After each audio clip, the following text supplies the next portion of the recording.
Okay,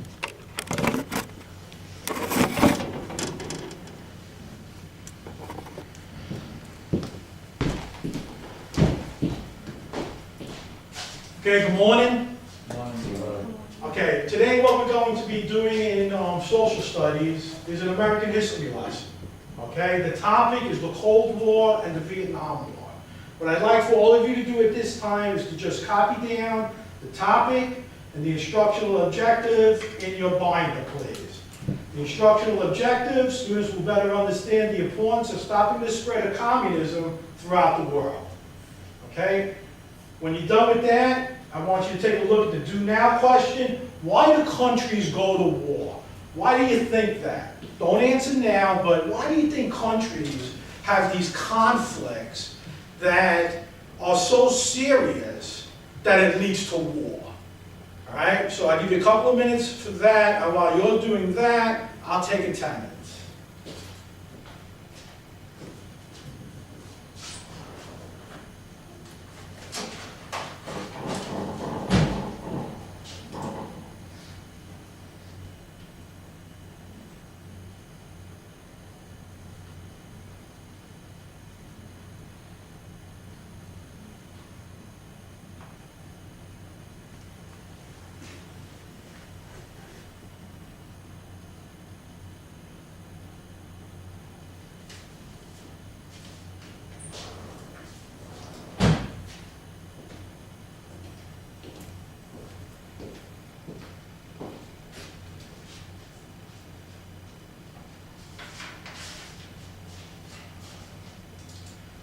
Angelita, why do you think countries go to war? Give me a response. Why do you think that things become so terrible between two nations that the only alternative is for war? Sometimes if they make trades, Now speak up. sometimes if they make trades, it doesn't like go through like the way it's supposed to, and then they end up not liking each other. Could be. All right. What do you got, Nicholas? Nuclear weapons? Nuclear weapons. Okay. So possibly if some countries are Testing. stockpiling nuclear weapons, the rest of the world could be in fear. What else? EJ? Two political governments have like a different understanding, like communism and what's the other one? Well, think about what type of government we have here in the United States. Democrat. Okay, so sometimes ideologies are different where they don't understand one another. Could have to do with culture, could have to do with the land, could have to do with natural resources, could have to do with money, right? All these things come into play when countries are at one another or not getting along. I'm going to give you a couple of vocabulary words. All right, you know what? Let me just list a couple of these on the board so then you can write them down. Just let me have it all.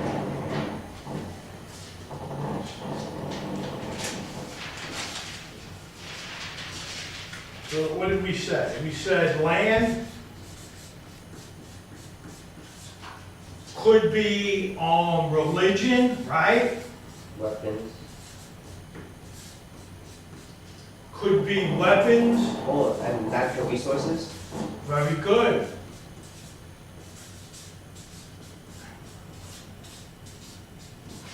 Okay, just copy these down. Okay.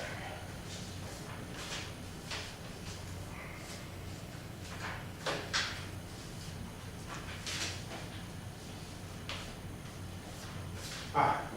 Land, religion, weapons, nuclear weapons, natural resources, oil, right? Money. Okay?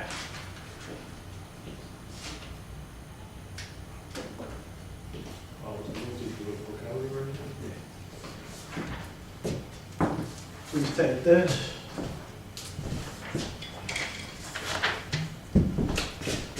Now, you can see that I wrote a script, and I'm going to tell you why. Of course, normally I print, Okay, and I print so that all of you can understand it more easily.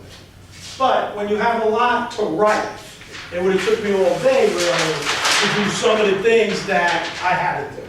So hopefully you'll be able to understand my handwriting, which some people tell me is pretty good, so you should be able to understand.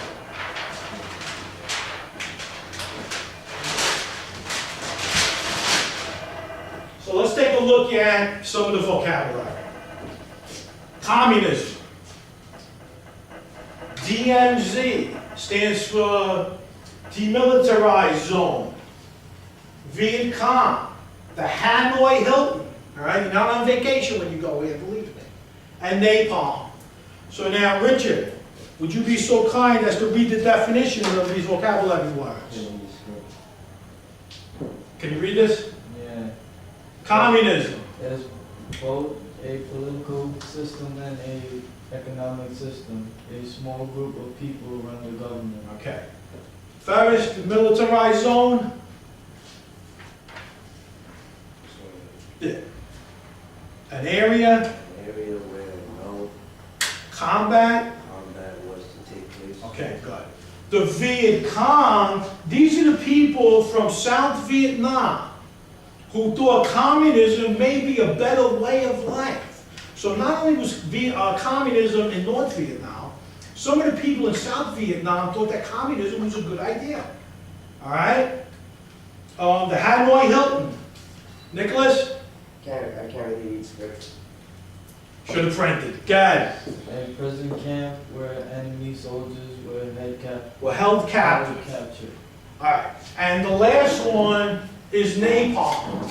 All right, napalm is a highly flammable sticky jelly used in bombs and flamethrowers consisting of gasoline thickened with special soups.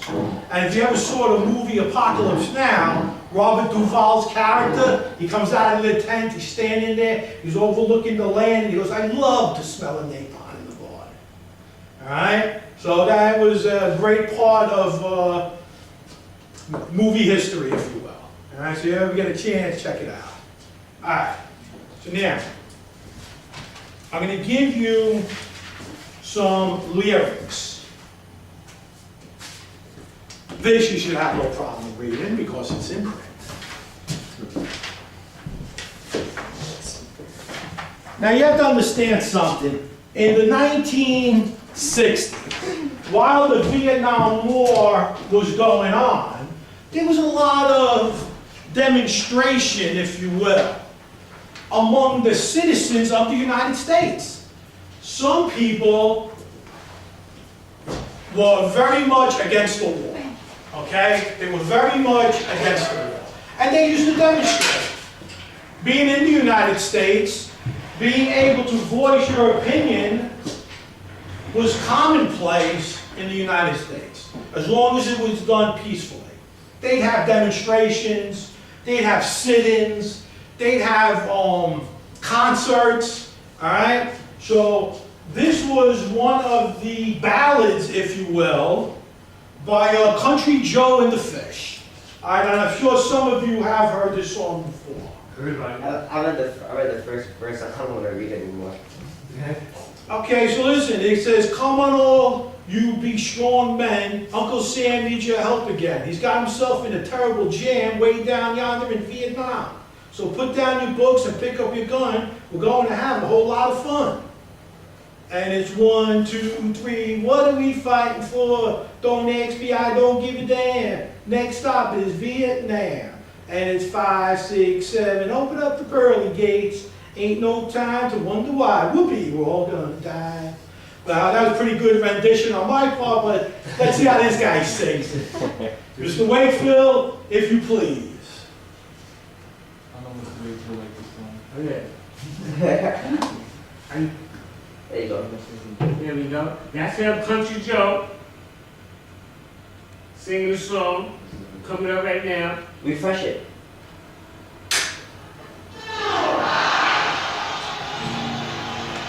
Well, come on, you big strong man, Uncle Sam, need your help again. Got yourself in a terrible jam, way down yonder in Vietnam. Put down your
started at Woodstock. Hippies. Woodstock hippies. Woodstock was a Just tell everybody in that video story. upstate New York, 1969. All right, and there was, you know, more people than what they anticipated. But it was an opportunity for people to have a voice to oppose the war. All right? So just take a look at the lyrics just for a minute, and if you could just tell me maybe one line that kind of struck a chord with you. Either you liked it or you didn't, it's fine. Nicholas? Ain't no time to wonder why these people are going to die. Okay. So even though the song itself was kind of like upbeat, but they were talking about death. Be the first one on your block to have your boy come home in a box. I know it. Listen to me. It was horrific how many soldiers, day after day, were brought back to the United States from Vietnam that were killed in action. All right? And let's just go back to the vocabulary for a minute, where it says the Hanoi Hilton, right? The Hanoi Hilton was a prison camp.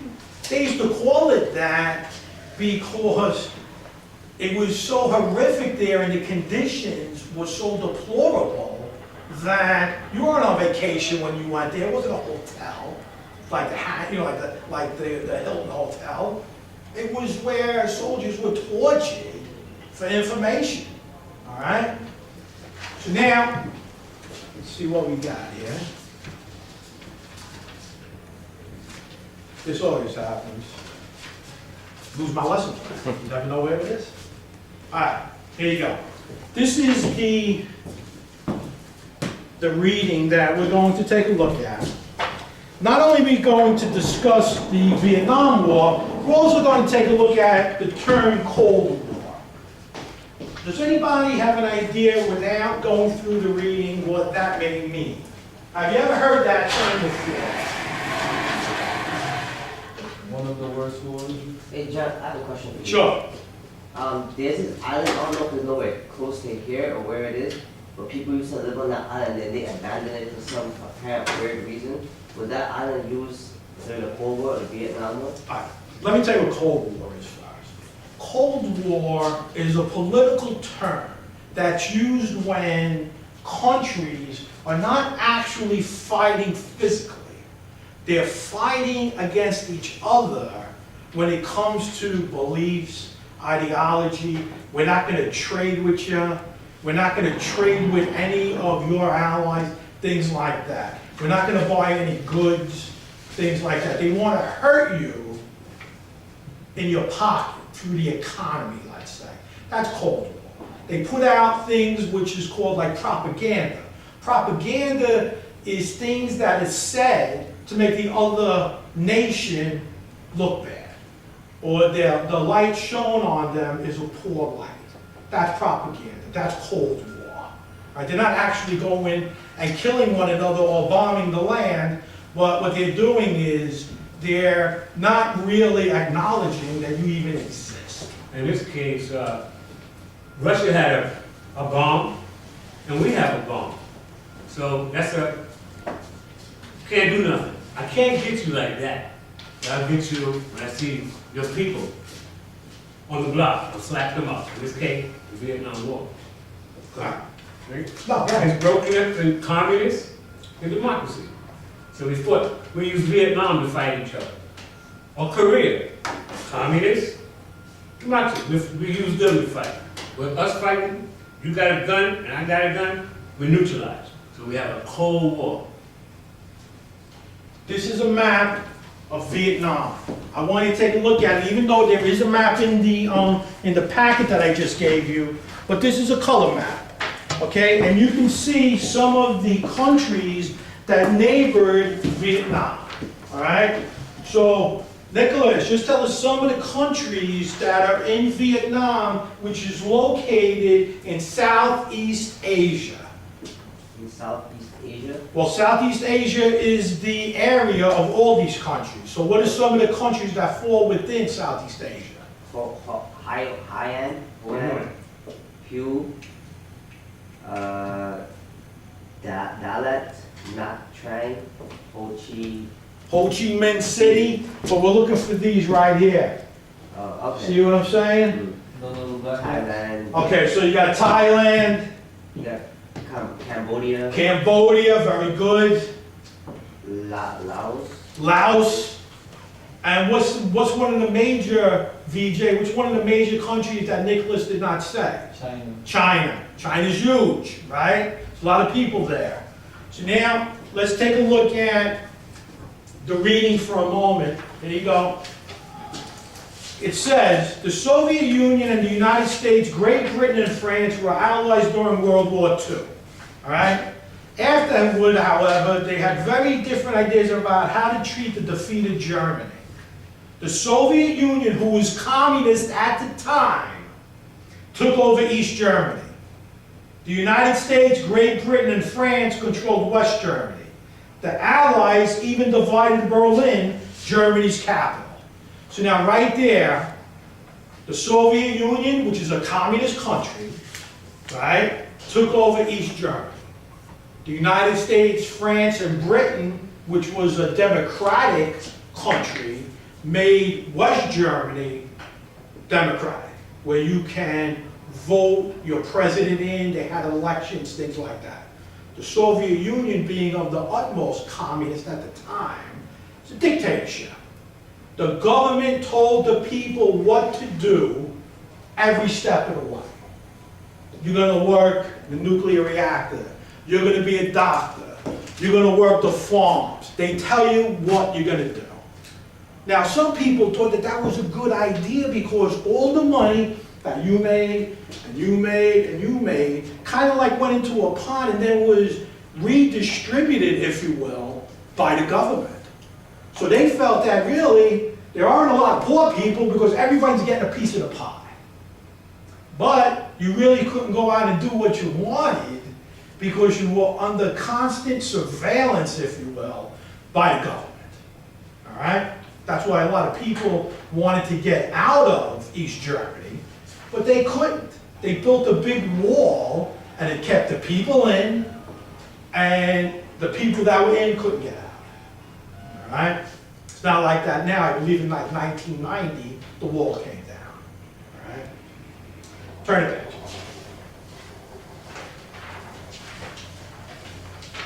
VJ, the race for world power.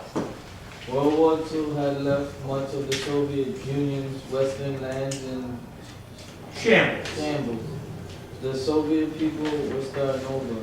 Many had lost not only family members but also their homes during the war. With so much destruction, the Soviet leaders and people were bitter. They wanted to punish Germany. The Soviets believed that a weak Germany was their best protection against another war. So they stripped East Germany of its factories and other resources. The Soviets also wanted to control the Eastern European areas, some of whom had once belonged to Russia. Okay. Take one of these highlighters, and what I'd like for you to do is, I want you to, as we're reading, I want you to highlight some of the new vocabulary, which you can find in the bold print, and I want you to annotate any part of the reading where you feel you want to ask follow-up questions, or if something does not make sense to you, and then we will discuss it, all right? So, the Cold War. It says, after World War II, the United States, Great Britain, and France were still allies. That means that they were friends, okay? They had the same beliefs, and they did a lot of trade among each other. They believed that a rich Germany was the best protection against another war. These allies worked to return West Germany to normal. America gave West Germans financial help to rebuild their shops, factories, and homes. Because you have to understand something. After World War II, the country was in shambles, like VJ stated earlier in the reading, right? So if the land is demolished, it has to be rebuilt up. And they got the money primarily from the United States. Communism is both a political system and an economic system. A small group of people those who lead the Communist Party run the government. The party also controls the economy and most property. Now you gotta understand something. The Soviets gained control of countries like Poland, Czechoslovakia, Hungary, Romania, Bulgaria, and Albania. These are all Eastern European countries, all right? The Soviets, they were all communists, and the Soviets were the one that dictated what went on in these countries, all right? If you go down a little bit, it says some Americans feared that communists might take over the world. See, so right there, there was a fear factor. That's what happened. Wow, you know? Communism. It's already all over Eastern Europe.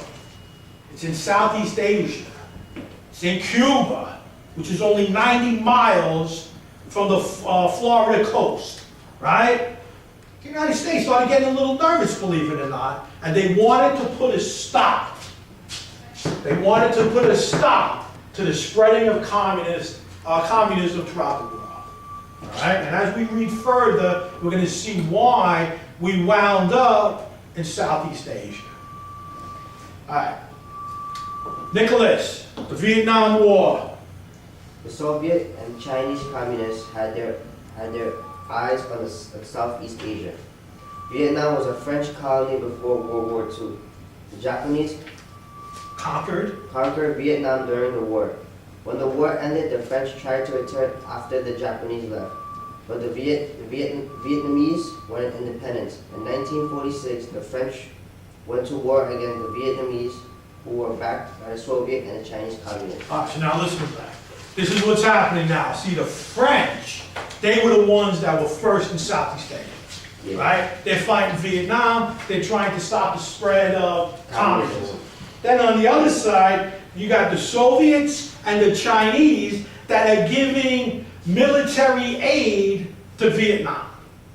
The only logical thing was for the United States to help France, which was one of their allies. So they sent troops to Vietnam, and before you knew it, the United States, they were in the war. Turn the page, please. It says the American containment policy was to put its greatest test in Southeast Asia. American generals thought if communists came to power in Vietnam, all of Southeast Asia eventually would become communist. And that was one fear that the United States had that at all costs they didn't want to happen. All right? At first, the United States sent supplies to the French. In 1954, the Vietnamese defeated the French forces. Vietnam was then divided. North Vietnam had a communist government, and South Vietnam had a democratic nation after it had elections. All right? The United States sent military advisors in 1955 to help the new Soviet Vietnamese leader.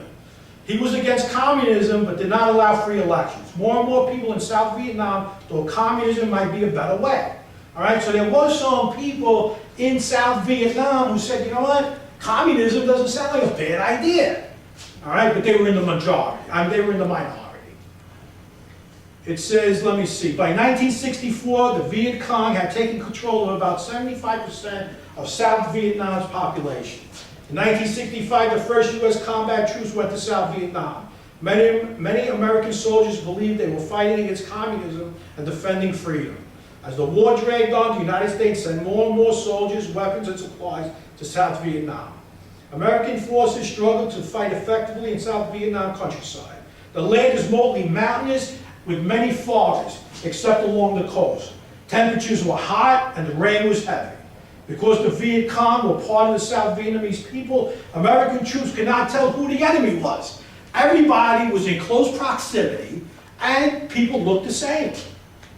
Right? You could be South Vietnamese, you could be North Vietnamese, the Viet Cong, but it was hard for the American soldiers to differentiate who was who. All right, so it made things, a lot harder on the American troops. Who wants to read a little bit? Angelina, down where it says, because the Viet Cong were part of the South Vietnamese people, American troops could not tell who the enemy was. Bottom of 48. American forces struggled to fight Keep going down a little bit further. Uh, The Viet Cong used guerrilla tactics. Small units of Viet Cong fighters hit enforcers and attacked villages as well as military targets. As a result, many innocent Civilians. civilians or non-military people suffered. Okay, hold it right there. Take a look at this map for a minute. Richard, you see where it says demilitarized zone? See it on the map? What does that mean? That area, that piece of land right there, what couldn't you do in there? You couldn't, it's like a border. Can cross over. One at a time. What? It looks like a border. It looks like where Vietnam, North Vietnam and South Vietnam, like, Okay, so that was where the separation was between North Vietnam and South Vietnam. But what exactly is the DMZ? Look at the board. It's on your vocabulary, DMZ, so read it right from the sheet you got. Under the vocabulary. It's already in your Bible. Go ahead. Go ahead. What does it say? An area where combat would take place. Alright, So so that's that's where they will fight. okay. Demilitarized zone means that in that stretch of land, no combat can take place. Oh, no. No combat. Oh. See, demilitarized, that means there's no military there. Okay? There's no fighting there. All right?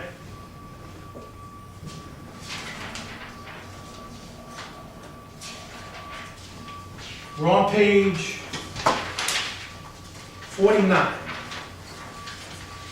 It says, as more United States troops headed to Vietnam, many Americans began questioning the war. See, now you gotta understand something, this war, you know, it dragged out in a number of years, and it was the first war in American history that you could watch on TV. But what? Yeah, because they used to have reporters there with cameras, and they used to videotape what was going on in Vietnam during the war. And I remember coming home from school myself, I was young, but I remember where you turn on Channel 7 ABC News at 4 o'clock, 5 o'clock, whatever time the news came on, and you would see the soldiers actually in Vietnam being interviewed or combat going on. It was the first real televised war in American history. So wait, Phil, you want to weigh in a little bit? Absolutely. They show you the soldiers getting shot and carrying them off the field. The first television war. You gotta understand something, Mr. Wayfield's in the Army, so he knows. Hey, John. Yes, Nicholas. They said the United States is the most spirit army in the world. Okay, well, I agree with that. I mean, the United States has branches of military that are the best trained in the world. Plus, we have the best technology as well. So, yeah, I agree with that statement. It says, some Americans who opposed the war did not want U.S. soldiers fighting halfway around the world. I gotta understand something. There was what was called the draft. Does anybody know what the draft is or what that means? Yeah. Got one at a time. Got it, BJ. Like, when you're born or something, like your name, like if you have, they said if you have two brothers, one of the brother has to go to war. So like out of every household, one son had to come out of it. I don't know if that's true, not in this country. Well, the draft is you get a letter in the mail saying you have to go to the army. You have to go. Can you choose? I don't feel like going. I don't. Viet Cong You don't have call to me. go. I'm not Behind going. you. Can you choose? No, you can't. You can't. Okay, listen. When there's a draft, okay, you have to be 18 years of age or older, and they will draft you into the military. If you elect not to report, then they can arrest you. Okay, you could not say no. You were drafted. Now, I'm sure you know who Muhammad Ali is, right? Yeah. Yeah. Okay, so Muhammad Ali at the time was a young and up-and-coming heavyweight boxer, right? And he said, I don't know no Viet Cong, I don't know where Vietnam is, I'm not going. They arrested him and put him in jail for 3 years.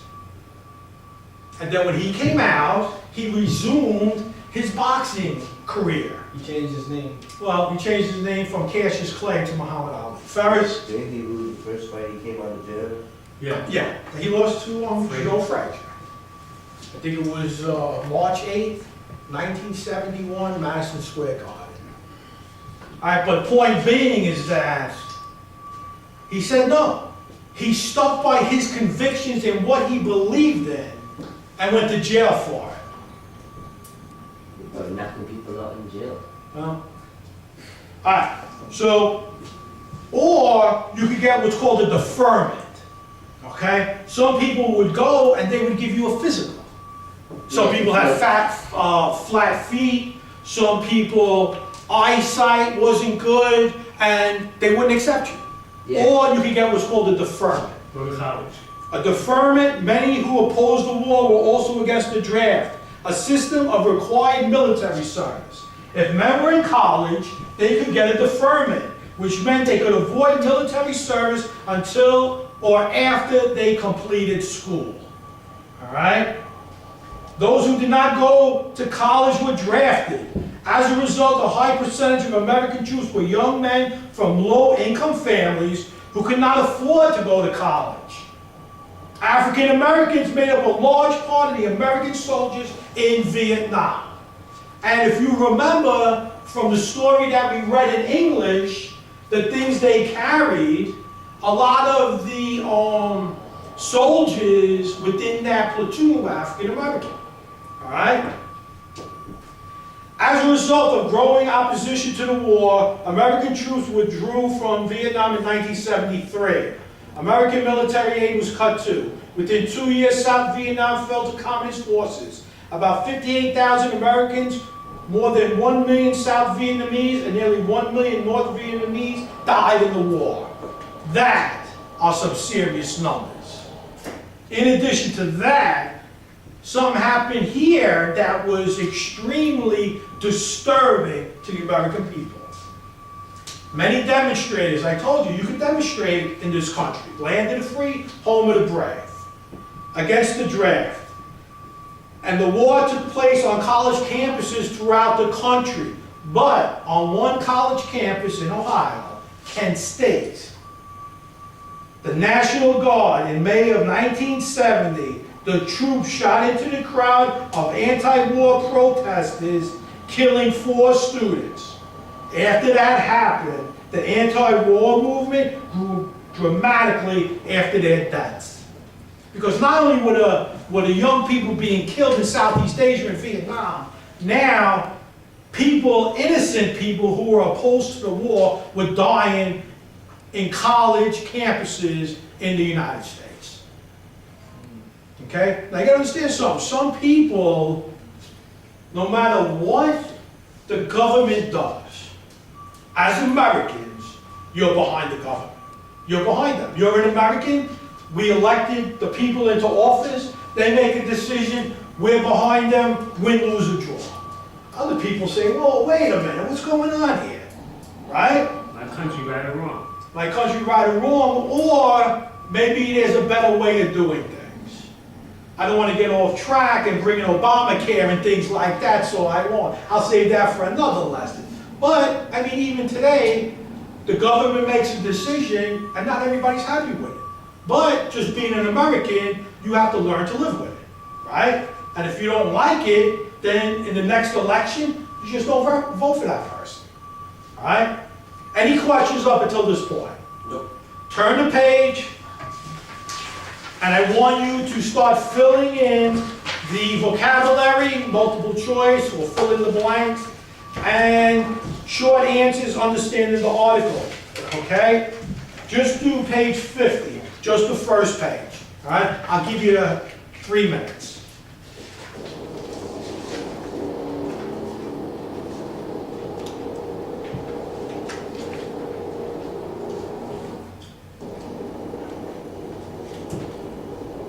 If you have any questions, just raise your hand, feel free, I will assist you.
with you? Yeah.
Remember, all we're doing are questions 1 through 10.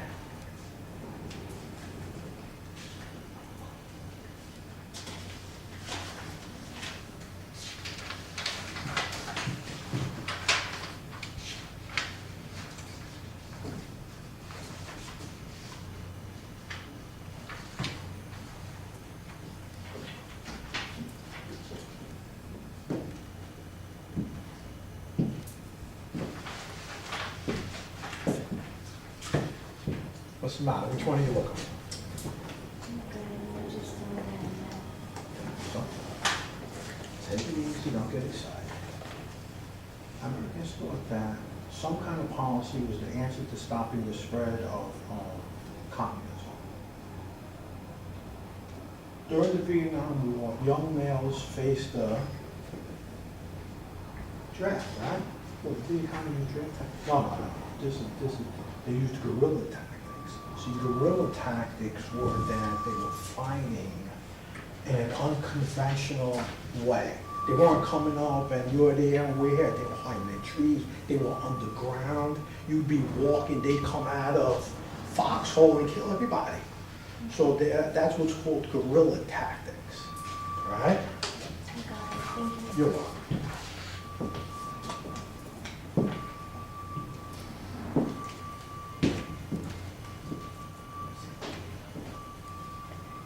I got it now. You good?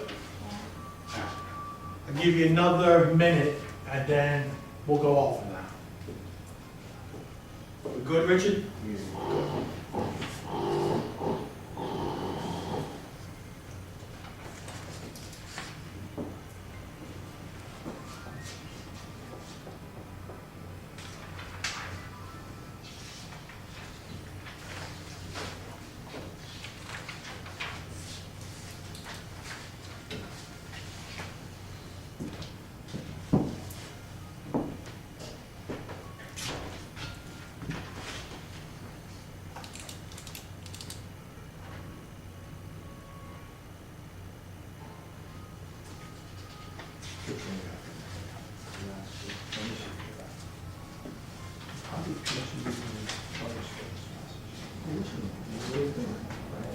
Concerts, they were singing songs, they were having demonstrations, they were picketing signs outside the White House or the UN, things like that.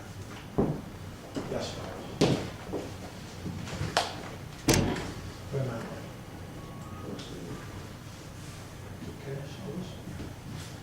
In the Cold War, Soviets and Americans attacked each other. This war is not war.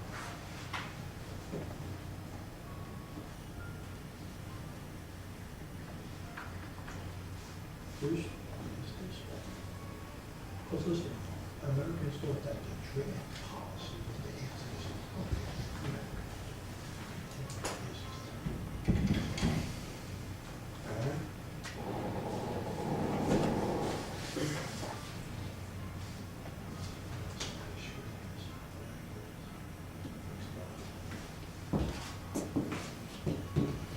Finished there, VJ? Yeah. Good job. Let me just, so he's good, smart. Boy, since he's been coming, I've been giving good feedback on you on Wednesdays. Just so you know, so you better keep it up.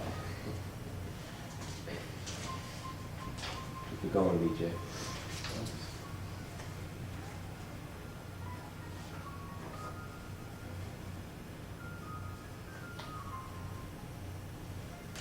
You finished there, Nicholas? Good job.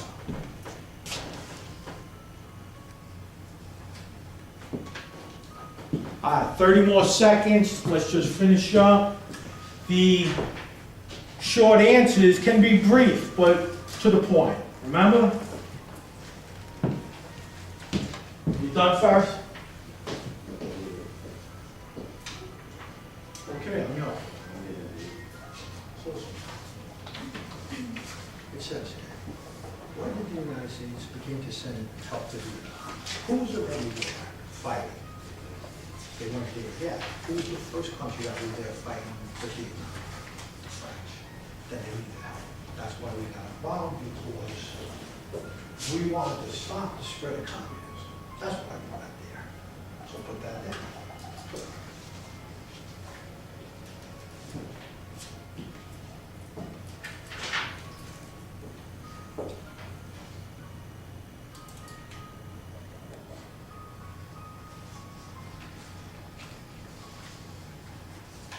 All right, here we go. Nicholas, read the first one, read the whole sentence with the correct term in its place. In the Cold War, Soviets and the Americans opposed each other without any direct military conflict between them. That is correct. Cold War. Remember, we said that the Cold War means that nations are not on good terms with one another. There's not any physical fighting, but they're really not doing any trade or acknowledging the other side, if you will, right? Question number 2. Richard? Americans thought the draft policy was the answer to stopping the spread of communism. Okay, that's incorrect, but I'm going to tell you why it is. The draft means that American citizens, 18 years old or older males, were being told they had to go to the war. They had to go and fight in the war. That's draft. The answer to that one, containment. Americans thought that the containment policy was the answer to stopping the spread of communism. Because some Americans thought that, listen, if we can just contain them to a small part of the world and not allow it to spread, then that's good enough. All right? But the United States wanted to stop not only the spread of communism, but eventually they wanted communism out altogether. All right? Question number 3, Angelita. During the Vietnam War, young men faced the draft. They faced the draft. Like I said, you were 18 and you were male, you could get drafted. Ferris, question number 4. A student could get a deferment until after he finished college. Okay, deferment means that you're going to defer it to later, okay? And you didn't have to go. Question number 5, Nicholas? Under communism, one political party controls the government. Okay, not only do they control the government then controls all of its citizens.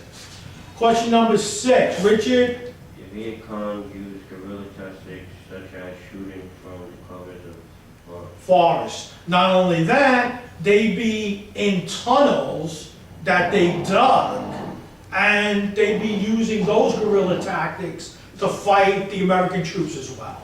All right? Now, for some short answer questions. VJ, why did the Soviets try to control other European countries?